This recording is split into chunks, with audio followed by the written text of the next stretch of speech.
This is a meditation on befriending reality.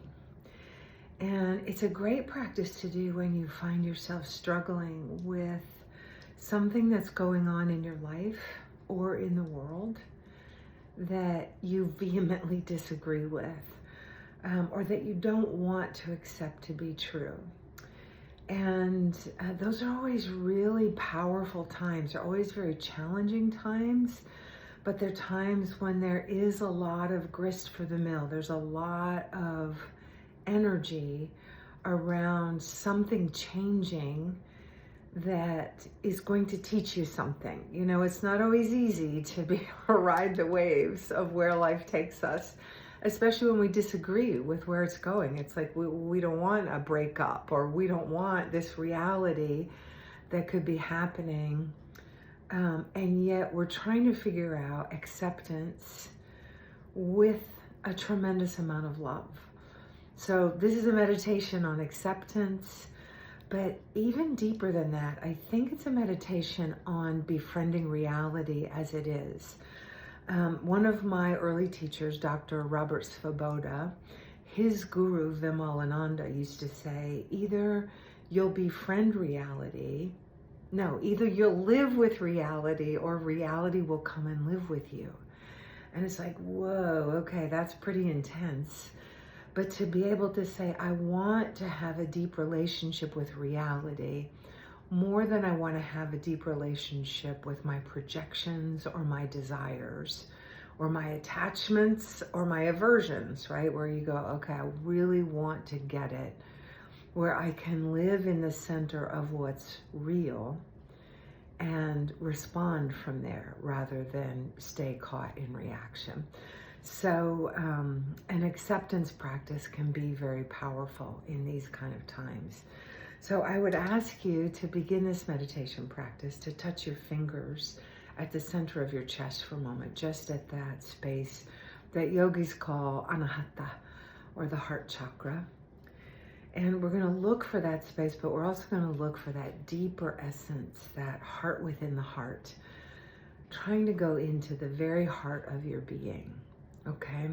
So you can keep your hands there, or you can just use it like an acknowledgement of this as a heart-focused practice, and that true acceptance and deeper reality happens within the open heart. Right? It's when our heart is closed or clinging that we lose that equanimity. We lose that ability to stay befriended with reality. Okay, so close your eyes for just a moment. Get your spine long and your posture comfortable. And turn your focus towards your breathing.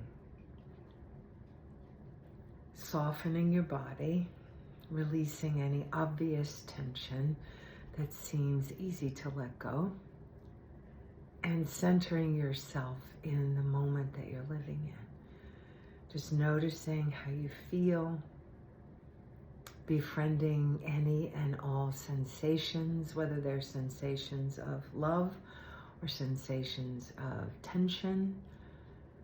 Right? Just allowing time and allowing space for all of your experience.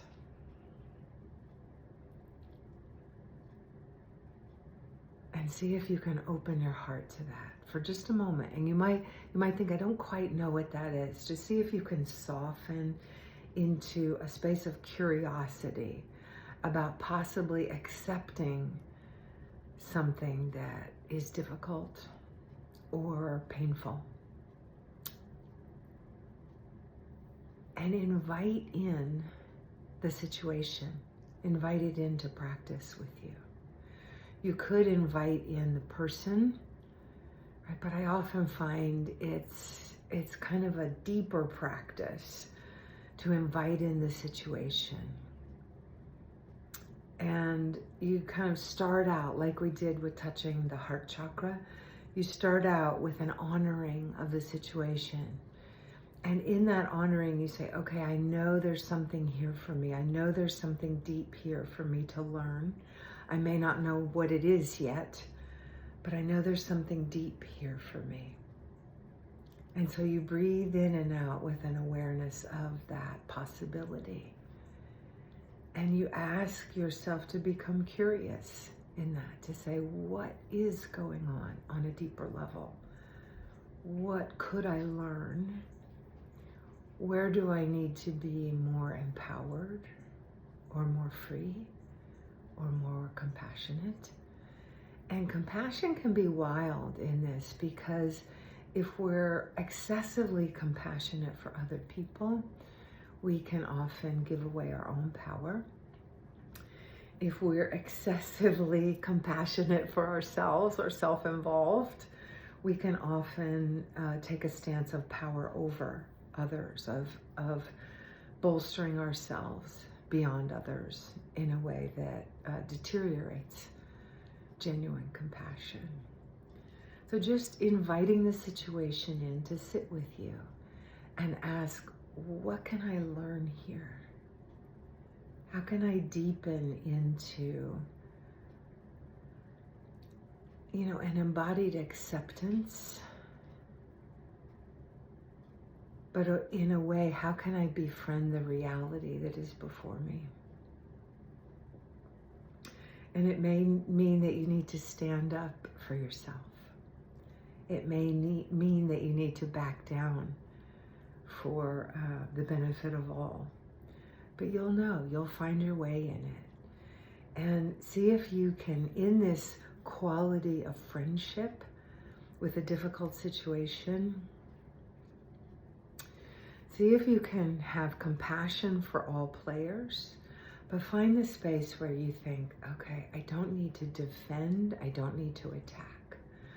I can dwell in the paradox of what's happening in a way that feels like it's my true path, right? It's the space where love is the highest force, even when you don't love the reality that's happening. So take one more deep breath here,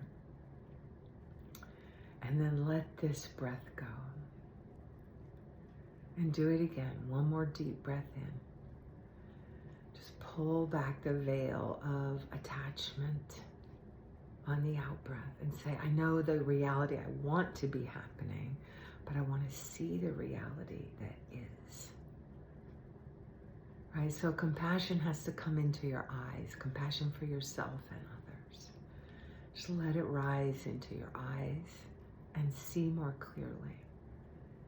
Okay, just pulling away that veil of attachment of what I want this to be true, but I can see deeper when I let that pass. I can see what is true. And now do it with aversion and say, this is what I haven't wanted to see about this situation. I'm going to bring that into the forefront of my practice and say, I am averse to this reality, but it's what's happening. And so pull away the veil of aversion and get more real, get more clear. Right? You're trying to get real in this practice because you're trying to get liberated from your attachments and your aversions. It's not really the situation, it's where you get caught in the situation. So just a moment longer, just pull away the aversions and say, okay, I didn't want to see this about myself or the other players, but there it is. I can see reality and I can befriend that. I can accept this space. It's powerful work. So take one more deep breath here and bring your awareness right back where you started, right to the center of the chest, and feel that inner heart and the outrageous capacity for the inner heart to bring love into every situation and to feel that love flowing out of you, but also to feel that love flowing into you. right? So it's, what is it? Prentice Hemphill, who is a beautiful spiritual teacher. I love this quote from them that says, it's about boundaries. A good boundary is where I can love both you and me in equal measure. So that's what we're trying to find in these acceptance practices, that space of equanimity where it says, you matter, but I matter too. Right? I matter, but you matter too. So see if you can find that space. Take one more deep breath in, and when you're ready, open your eyes.